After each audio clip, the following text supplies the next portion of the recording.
பாஜக பாமக இடையே இந்த தொகுதி பங்கீடு என்பது ஒப்பந்தம் கையெழுத்தாக இருக்கிறது. 10 தொகுதிகள் வரை பாமகவிற்கு ஒதுக்கப்படுவதற்கான ஒப்பந்தம் கையெழுத்தாக இருக்கிறது. முக்கிய செய்தியாக பார்த்து கொண்டிருக்கிறோம்.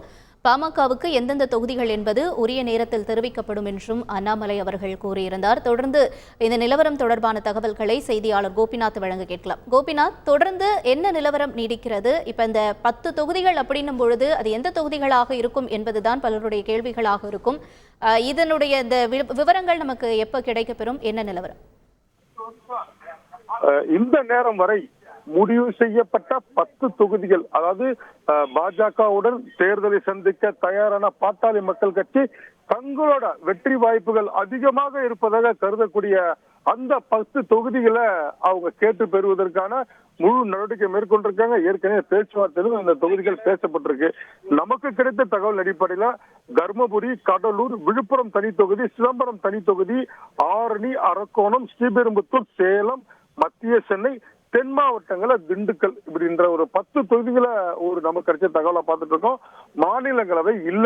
நான் தனிப்பட்ட முறையில டாக்டர் அன்புமணி ராமதாசிடம் கேட்டபோது மாநிலங்களவை ஏற்கனவே கேட்டிருந்தீங்களே என்ன அப்படின்னு சொல்லும்போது அவர் சொன்ன ஒரு வார்த்தை, எங்களுக்குள் பேசி முடித்துக் கொள்வோம். அதே போல அமைச்சரவையில் இடம் அப்படின்னு கேட்டா நான் அமைச்சரவையில் இடமே கேட்கவே இல்லை, எங்களுக்கு வேண்டவே வேண்டாம் என்பதையும் அன்புமணி ராமதாஸ் நம்மிடம் தெரிவிச்சிருக்காரு. இது அவர் நம்மகிட்ட பர்சனலா சொன்ன விஷயம். இதுவரைக்கும் சொன்னப்பட்ட 10 தொகுதிகள், இந்த தொகுதிகள் இவர்கள் கேட்கறதுக்கு வாய்ப்பா இருக்கும் என்பது, இவர்களுக்கு வழங்க வாய்ப்பா இருக்கும் என்பது பாட்டாளி மக்கள் கட்சி சார்பில் அவங்க தெரிவிச்ச தகவலை நம்ம பார்த்துட்டு இருக்கோம்.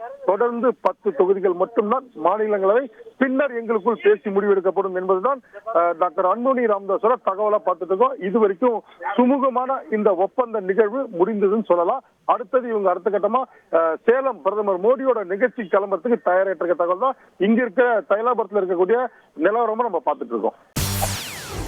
செய்திகளை உடனுக்குடன் தெரிந்து கொள்ள உடனே சப்ஸ்கிரைப் பண்ணுங்க.